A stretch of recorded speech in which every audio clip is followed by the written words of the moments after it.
여러분 안녕하십니까? 목요일 아침 여수 MBC 뉴스투데이입니다. 전남 동부 지역 4개 시군 지자체장에 민주당 후보 2명과 무소속 후보 2명이 당선됐습니다.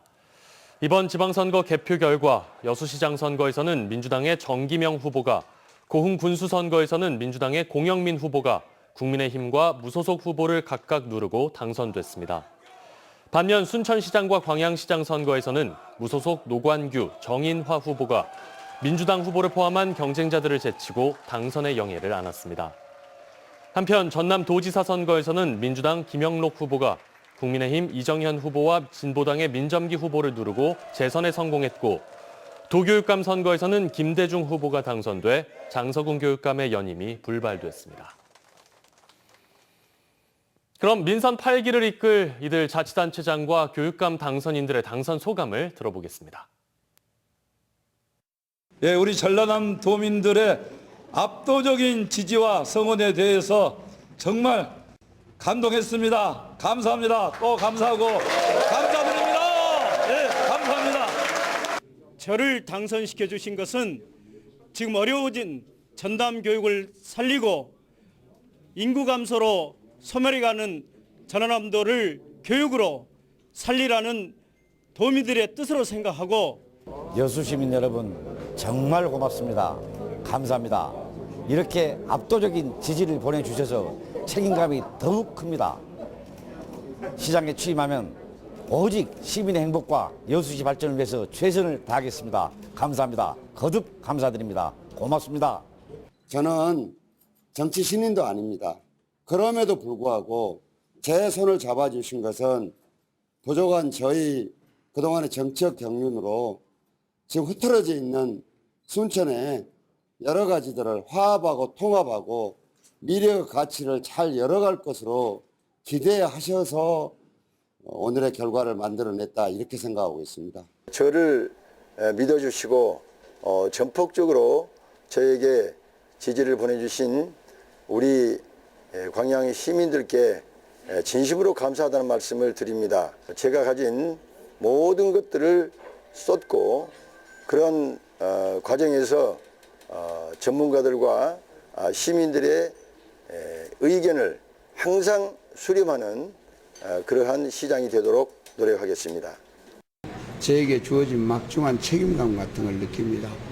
제가 기획재정부 출신이기 때문에 정부 예산과 사업을 우리 출신 국회의원 세 분과 함께 꼭 재빠른 시일 내에 좀 추진을 해서 우리 고흥을 크게 변화 발전시키는 계기를 마련하겠습니다. 감사합니다.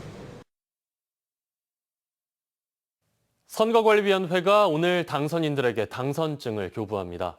전라남도 선거관리위원회는 오늘 오후 2시 선관위 대회의실에서 전남지사와 교육감, 비례대표 도의원 당선인들이 참석한 가운데 당선증 교부식을 진행할 예정입니다. 각 시군 선관위도 관내 지자체장과 광역의원, 기초의원 당선인들에게 당선증을 교부할 예정입니다. 이제 민선 8기를 이끌 새로운 지역의 일꾼들이 탄생했습니다. 이들에게 시민들이 원하는 건 과연 무엇일까요? 강서영 기자가 담아봤습니다.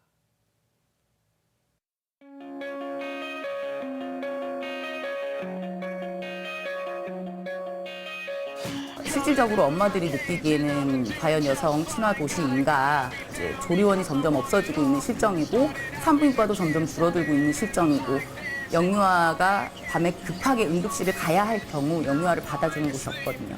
그런 부분 자체가 일단은 불안한 요소이기도 하죠. 안심하고 아이를 키울 수 있는 도시를 만들어 주셨으면 좋겠습니다. 정치라는 것은 우리 국민들에게 희망을 주는 거라고 생각을 하거든요.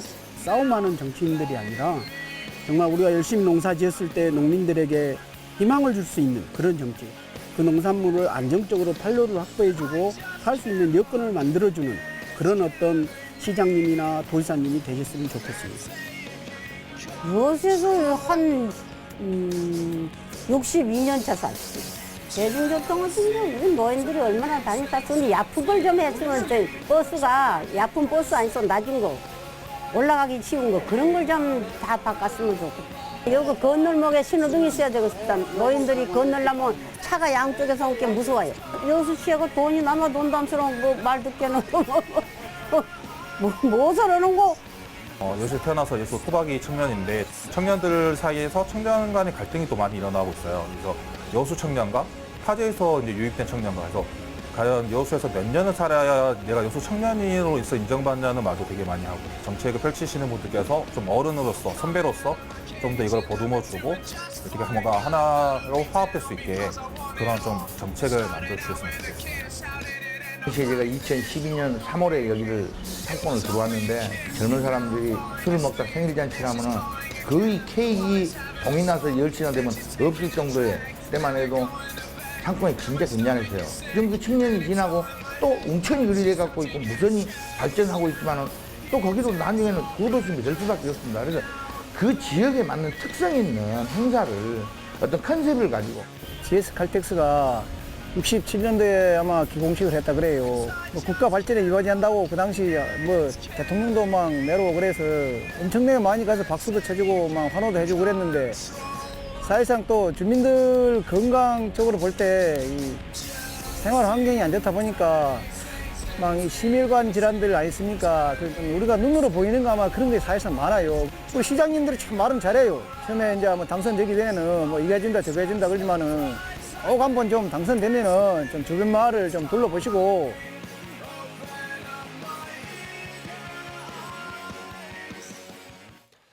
예, 이번 지방선거 광주의 투표율은 전국 최저, 전남 지역의 투표율은 역대 최저치인 50%대에 그쳤습니다. 선거관리위원회에 따르면 전남의 투표율은 58.5%로 지난 7회 지방선거 때보다는 10.7%포인트, 역대 가장 낮았던 4회와 5회 때보다는 5.8%포인트 낮았습니다. 동부 지역 지자체별 투표율은 고흥이 77.9%로 전남에서 가장 높았고 광양 54.7%, 순천 54.6%로 집계됐습니다. 또 여수의 투표율은 46.1%로 도내 22개 시군 가운데 유일하게 50%를 넘지 못했습니다. 전남 동부 지역을 이끌어 나갈 새 시장 군수와 의원들, 민선 8기 동안 풀어내야 할 지역의 현안들이 아주 많은데요. 강서영 기자가 정리했습니다. 엑스포 개최 이후 수려한 자연경관을 바탕으로 한 해 관광객 1,000만 명의 관광도시로 발돋움한 여수시. 하지만 거주 인구 감소로 지난 2020년 전남 1위 도시 자리를 순천에 내주게 되면서 이제는 관광객이 아닌 거주민을 위한 인프라와 보다 구체적인 시책 발굴이 시급하다는 지적이 제기되고 있습니다. 매번 반복되는 여수국가산단의 산재 사고와 관련해서도 특별법 제정 등 가시적 노력이 필요하다는 목소리가 높습니다. 국제정원 박람회 등 생태도시 이미지를 구축하고 있는 순천시. 신대지구 등 신도심 개발로 인구가 유입돼 활기를 띠고 있지만 그로 인한 아파트값 상승과 구도심 낙후 문제가 과제로 부상하고 있습니다. 또 여수와 광양의 배드타운이란 오명에서 벗어나 이젠 제조업이나 관광, 스포츠 등 도시 자체의 생산성을 높여야 한다는 분석도 나옵니다. 광양항과 광양제철소를 갖춘 산업도시 광양시. 제조기업에서 비롯한 높은 재정 자립도를 바탕으로 타시군에 비해 풍부한 재난지원금을 지급해 눈길을 끌었지만 때마다 선심성 지원 등 각종 논란이 일었던 만큼 풍부한 복지 재원의 활용 방안과 그 명분을 심도 깊게 고민해야 한다는 목소리가 높습니다. 또 주민들을 위한 문화 인프라를 보완하고 송전선로 등 산업시설에서 비롯한 주민 피해도 살펴봐야 합니다. 우주항공 산업과 스마트팜 6차 산업 등 신산업 육성을 통해 성장 동력을 꾀하고 있는 고흥군. 자원의 상당분을 국비에 의존하는 만큼 정권 교체 상황에서도 흔들리지 않는 성장 동력을 확보하기 위한 대책이 절실합니다. 또 노령화와 인구 감소에 따른 소멸 위험이라는 큰 파도를 극복할 해안도 마련해야 하고 태양광 등 각종 사업 시행으로 발생한 주민 간 깊은 갈등의 골도 새 일꾼들이 보듬어야 할 과제입니다. 다음 달 1일부터 시작되는 민선 8기. 새로운 일꾼들이 복잡하고 해묵은 현안들을 어떻게 풀어나갈지 관심과 기대가 모아지고 있습니다. MBC 뉴스 강서영입니다.